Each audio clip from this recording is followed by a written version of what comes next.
I cannot wait to see this footage. Oh, come on. I tried to chopstick it. What? I tried to chopstick it. What? I tried to chopstick it. Oh, see, I would have never understood that. We finally have all these big trusses up. I'm so glad because the rest are manageable size and not gonna kill us, hopefully. So these guys are gonna start in on that. Rad and I are gonna check out something that Paul spotted over here, which is, we're not sure that this little girder truss looks level. Just like eyeballing it, and we know that Paul's got a pretty good level eyeball. You know, Jordan said you were the B team for filming, but I saw that little zoom in right there. I don't know, that might be A-team skills. Oh. I was saying he was A-team film crew. Every time somebody says that, I say, hey, if you're the filmer, you're the editor too, man. And I would love it. Never mind. No can do. We're first checking with our big stick here, and indeed, this girder is low on that side. So if we pick it up a little bit on that side, we are level. Hey, Jamie, which way does this look out of level to you? Just eyeballing it. I mean, well, you gotta, I can't look, don't let me see the level. It's high on the left. Our left is high. Yeah. It's down on the right. When I first saw it, So I it's thought down on this side. When I first Okay. saw it, I thought the opposite. I thought that was low when I first saw it.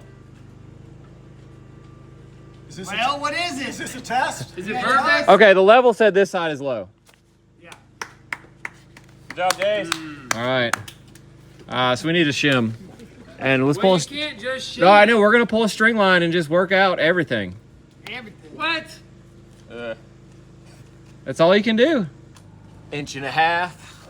Yeah. Inch and 8.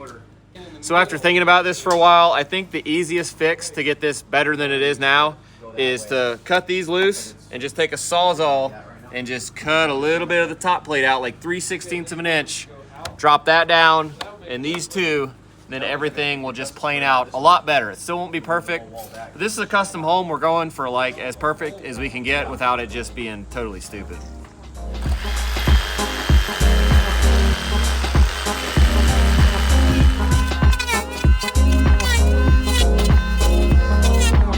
Her up, Jay.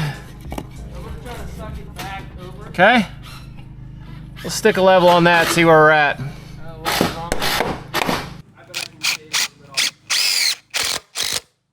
See if we're close, we're a lot closer. This truss also has a hump in it right here. I might actually just plane a fuzz off right there. I think that'll be it.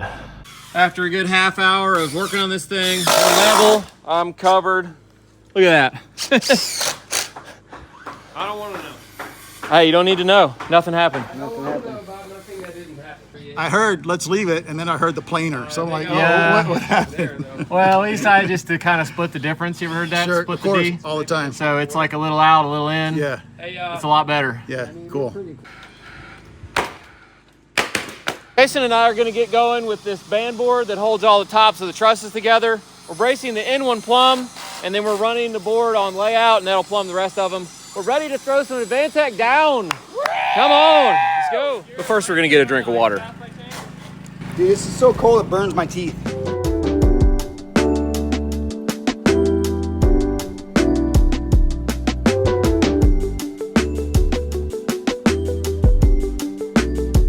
Paul's working on a similar issue over here where the one end of this truss is slightly lower than the other, this little teeny truss right here. And again, this is just because we're framing on a concrete slab, and the slab itself is not perfectly level. It's got some ups and downs, 1/4 inch up, 1/4 inch down. We built all the walls the same height, and now we're having to deal with a little bit of problems because of that. But I still think that building all the walls the same length studs and dealing with a little bit of this was way faster than like pulling string lines and cutting every single stud custom, which we've done on smaller houses, like where we have one load bearing wall and that's it. We totally pulled a string line, measured each stud individually, and had a perfectly flat wall. You seen the way Tim from Awesome Framers does it? No. He puts a chalk line, a chalk box, Yeah. and then bumps. And rubs it to get the stud length. Yeah. Yep. That works good. That's a pretty good idea. Arlo's done that. Come on, Has guy. he? I've Yeah. never heard that before. Why did you put your little brace inside there? It's permanent. I don't have to take it off later. Oh. Stays in there forever. I got it. Like that. That's what permanent means. Yeah, I got it. We're also having to plumb up from our wall framing up the end of some of these trusses where they ran just a fuzz long, like 1/4 inch or 3/8, and sawzall it off. I don't know. We got to go through these plates, and it's going to be ugly. We can't let them stick out. The wall sheathing's got to ride flush up it from the frame into the walls.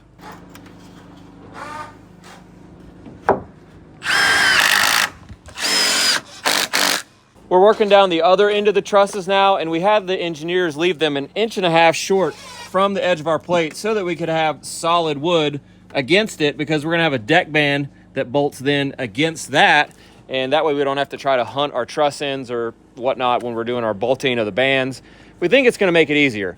And luckily it's 9 inches up, so what we're doing is we're stacking 2x4, then a 2x6. Don't have to rip anything. That should be 9 inches.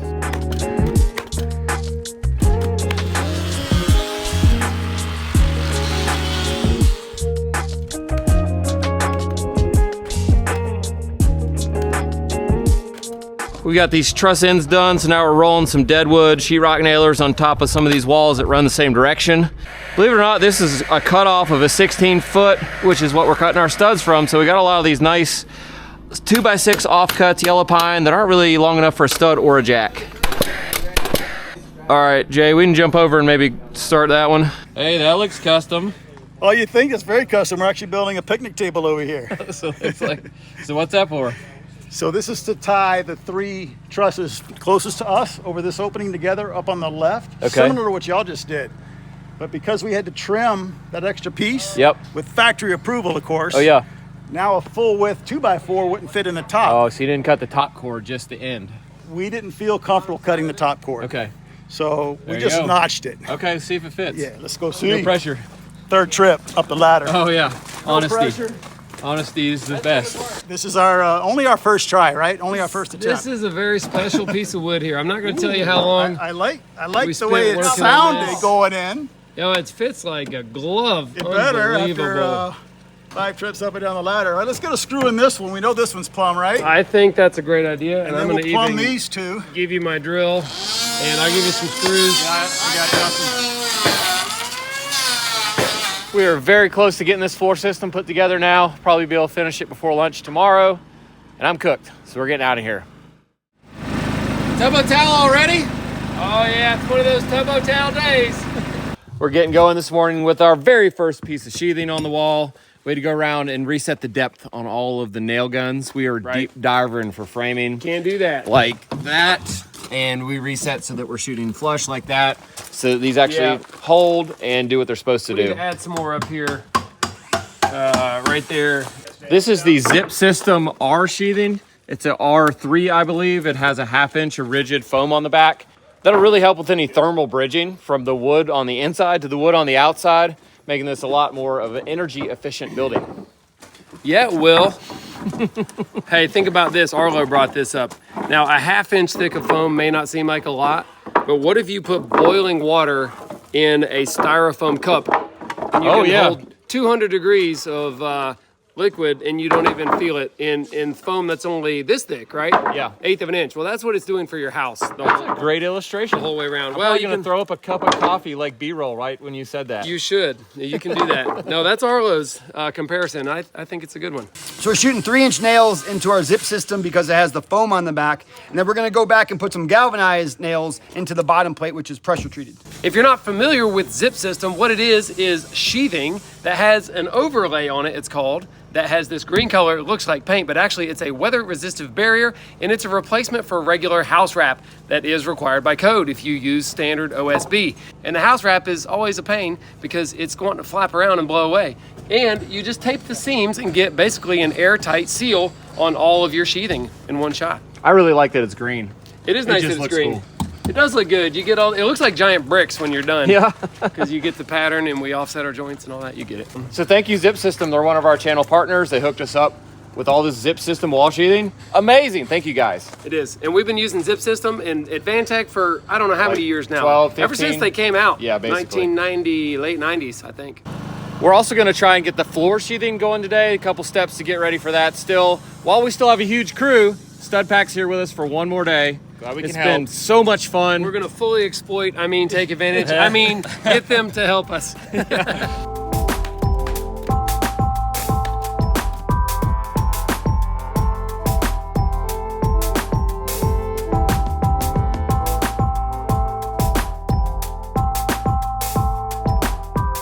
Today's video is sponsored by Vever Tools, and they got tough tools for half the price. Today, we're checking out the retractable hose reel. So this is something I've been wanting to get for a while. This little area here where I keep my hose coiled up, where I wash my cars, is always a mess. The hose is 100 feet long and it's always tangled and covered in leaves, and it kind of looks terrible. This Vever retractable hose reel has a built-in wall mount. I made it a little more difficult for myself by trying to mount it to the rock at first, and then I changed my mind and mounted it to the masonry, which was really easy. Basically, it's got 4 screws. It comes with what you need to mount it to masonry. I chose to use some of these other anchors that I just had because I had the right size bit for those handy. Once the bracket was up, you just slide a pin through the body of the hose reel and then lock it in place with a cotter pin. Super easy. What really makes this great is that it has a locking mechanism, so you pull the hose out however much you want, and then it locks. It doesn't try to pull back in until you pull it again, and then it'll automatically reel back in. You just kind of hold the hose and let it feed back in super fast, no mess. The coil spring that reels it back in is also tested more than 3,000 times, making it smooth and non-aging throughout the long term. It also came with 2 different nozzles. One is just a stream and one is a multi-function nozzle with 6 or 8 different things you can choose from. And finally, this is designed to swivel on the bracket so that no matter what direction you're pulling, the hose won't get in a bind, which is really nice. And it's 100 feet long, so you can get way down the driveway if you need to. So if you're someone who has to reel out a hose constantly to hose your vehicles down or water a garden, I'd really recommend this. It's gonna make it way easier. It's gonna look nice and tidy. And it's a great deal too at $85.99. And if you use our code VVPRO, you can get 5% off of that. So that's a great deal. Thank you again to Vever for sponsoring our video. Make sure to check out the activity of the month that they're doing down in the video description as well. And let's get back to work. So there's one right there. It's on the bottom. Do we normally do them on the bottom? It calls for the bottom, so. What truss is that? F2. It looks like right here we would need to add a 2x6 tight to the bottom cord and tight to that vertical member around the ductwork box out. And if there's another one built into this truss. There is. Is this an F2? This is F2. Then another one outside of this one, probably on either side of that, it wouldn't matter. Like Eric mentioned, the floor system of the trusses looks ready to install the subfloor, but actually it's not. We have to sort of scrutinize each drawing that we get from the engineer of each truss and look for special notes about braces and strongbacks. Now, strongbacks run perpendicular to the truss through the trusses and connect each truss to the next truss beside it. Could be called like bridging. Bridging, strong, and it sort of would replace what you might think of as old school bridging, which is like X bracing between standard joists. The purpose of that is to distribute the load from, if you put a lot of load on one joist, it'll distribute that to 3 joists basically by sending it to each joist beside the one you're stepping on, making the floor stronger? I think so. Feel stronger? It works as a team. What do you think? It does, yeah. And this sheathing does that somewhat as well. But that's not all. Before we can even do any of that, we have to put these layout boards right here on top of the trusses so that all the trusses are on layout in the center of the truss, not just the ends. Because if we nailed those strongbacks in with the trusses all like this, like they are, that's it. They're locked in. You got crooked trusses forever. It is. It is. And I will say it's hard with a crew this size right here. We have, what, 8 guys here? It's easy for things to get out of hand. And when somebody says, oh, we need strongbacks, they grab the board. Before you know it, they've put it in and nailed it, yet all the trusses are still crooked in the middle of their span because they can bow side to side. And then what do you do? So that's why I walk around and I just look at things. And I just look at it. Hey, I told the Strongback guys this morning I was going to change the YouTube channel name to Eric Perkins. Just Eric Perkins? What do you think about that? What'd your brother think about that? He loves it. Yeah, oh yeah, I'm sure he does. With our wall sheathing here, we're running through the window openings and then cutting, oh my gosh, and then cutting it out later. And you could do that with a router that has a flush trim bit, but we're doing it with a really nice sharp Sawzall blade, which we sometimes get hate for, but you know what? It's fast, it works good, and then we're gonna immediately zip tape this to cover up that cut edge and seal it basically. Yeah, I think you can look at this one and see that I used my absolute highest level of surgical precision to do this. And it's fantastic. There's nothing wrong with it.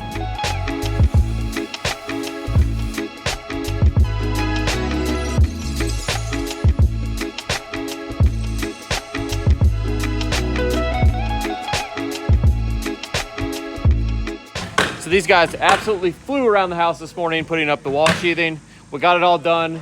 And there's no zip tape to be found. It's all at Jamie's shop, so we're not going to get to see that today. On this build, our sheathing layer is 1 inch thick with the R3 zip system. So I have an open corner right here. I'm gonna fill it with a ripped piece of solid wood, just like that. Now, is this necessary? No. Is it gonna make it look pretty? Yes. So I'm gonna do it. You know, while nobody's looking, nobody's here to tell me no, I'm gonna do it. What are you gonna shoot it with? I'm gonna shoot it right here with a finish gun. I actually keep this in the truck most of the you time. go. Just a battery powered pass load, 16 gauge. You wanna flush it on the bottom? I am gonna, yep, let's bring, that's a great idea. Here we go. And I can actually shoot it into the edge of the plywood or into the corner of the framing. Maybe both. Look at that. Oh, I'm out of nails. I like that. I like that a lot. It's gonna look nice when the zip tape is on it. It's gonna look, I really don't like the way it looks when it's zip taped with an open corner. It just kind of goes across. Another thing, and this is maybe actually important, is that when you go to hook and pull a measurement, even if you're not trying, because you don't normally measure from the outside of the sheathing for anything related to framing, but when it comes time to do things like siding and trim, it would be really nice to have a corner that you could hook a tape on. I'm making my way around the job site this morning, and I noticed that Paul and Jordan are doing what I would call an Arlo job. That's exactly what we were talking about. We'd put Arlo on this if he was here. And he's not here, but luckily you're here, so you can see that he's having to flush up all the ends of these trusses, do this kind of crap right here, all this stuff just to make our band and everything flush out with our wall framing. Right. I'm glad you're doing it. Thank you. You're welcome. Thank you so much. It was not fun. What are you doing next week? Well, make it worth our while. I'm not really sure why a lot of our trusses ran long or short or whatever. We didn't even try to figure it out, honestly. We're just making it work. I don't know if we've ever had one perfect. No, exactly. We ran into the same thing on our build. You know, you get your walls as perfect as you can, and then these are computer designed, right? On the computer. They're built on a computer table, but who knows? 1/4 inch here, 1/4 inch there, all adds up. Yeah, and our walls could be 1/4 inch here, 1/4 inch there. No, not yours. Oh, definitely. No, we try.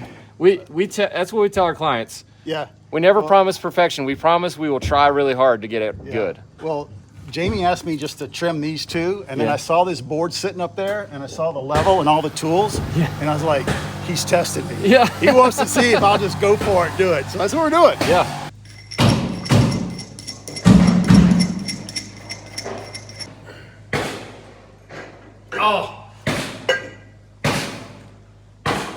In a few days from now, we're gonna have our 16-inch tall I-beams show up that'll be 24 feet long that will be supporting the slab above us here. So we're in the basement and above us is a parking garage. The I-beams are gonna be sitting on some 1/2 inch thick steel plates that are supported by 2 5/8 threaded rods. Now that gives us adjustment up and down. It's the purpose, just like a street sign. If you look at the base, a lot of them have bolts in the bottom so they can adjust the tilt of the sign. We're using it to level these beams flush with the top of the concrete wall, and our pan material, or it's galvanized metal, will sit on top of that. Okay, now somebody cut all of these plates with a plasma table and actually cut out the holes where the bolts are. I gave them all the numbers, and they're not fitting perfectly, which is kind of expected. I'm gonna make some minor adjustments at home on my milling machine to kind of enlarge the holes in the direction where they don't fit. So you're saying we did all that measuring and templates and everything, it still doesn't fit? That's right.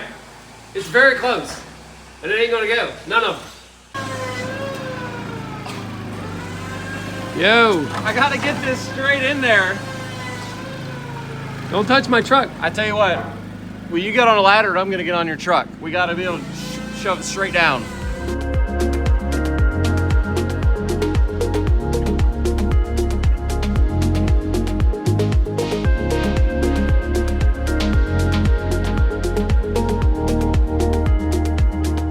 Yo, Loner, What's up? why are you working by yourself? I have no idea. It's terrible. You couldn't find one buddy? No, it's just me. I did get all these rat runs or strongbacks put in. Jamie didn't mention they also help with deflection. That may actually be the main reason. When trusses fail, they don't usually just break that way. They usually go to the side first, becoming weaker because that's not their strength axis. Then they snap. So this keeps the bottoms from doing that. Paul here from Stud Packs checking out how high our next course of sheathing is gonna reach. And it's 3'6" from the top of that to our floor, which is awesome because that means our next row of sheathing will lap up onto the second floor walls. It'll be like that. Yeah, that's perfect. It'll Tie in catch the the second studs. floor to the first floor. Yeah, that's what we want. Nice job. We should have checked that before we started, huh? I'm sure somebody on your crew did. I finally got one to fit, and it was actually the last one out of these 6. The others, I need to take about 1/8 of an inch out of the inside of each of the holes. And that's pretty hard to do if you didn't know. Out of a 1/2 inch thick steel plate, you're not gonna do it with like a Dremel or something like that. You need something a little more heavy duty. We're checking out the specs on these hangers. You can see printed on the hanger. It has a minimum and a maximum nail pattern. So minimum is 4 top and 4 on the face. So that means we bend these over the top and then have to get a minimum of 4 in the face, which means, unfortunately, we're gonna have to do some blocking in there because right now, the way this is designed, the truss is just kind of out in the middle of nowhere. Having fun yet? That's some Marlowe stuff right there, dude. Yeah, that's a tricky cut. So we had to do both sides. There's trusses that go off that way that need a hanger, and trusses that go this way to that girder that need a hanger. Double the fun. I gotta say too that Rad is taking on the North Carolina like accent really quickly here. Why don't you say something in North Carolina? It's almost like I grew up here. Yeah, it is almost like you do it up here.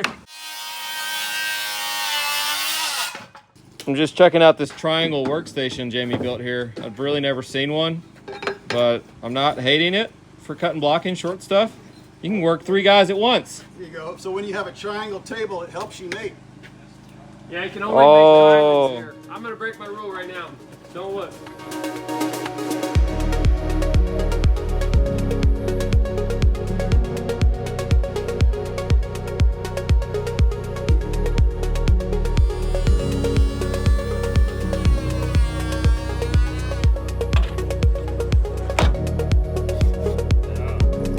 Nice work. Good job, Eric. Yeah.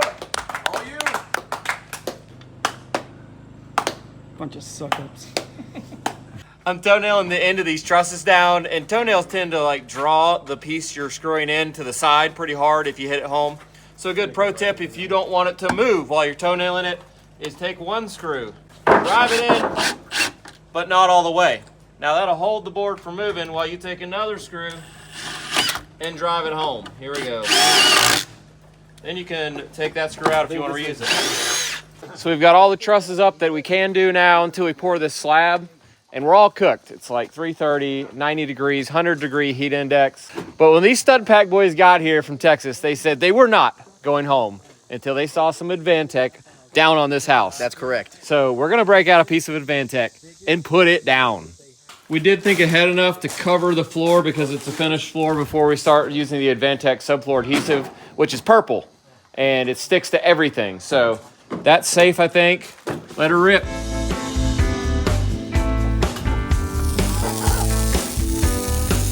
Oh, man! Look at that shot, dude. All right, Rad, put it to the line and shoot it. You got Got the honors.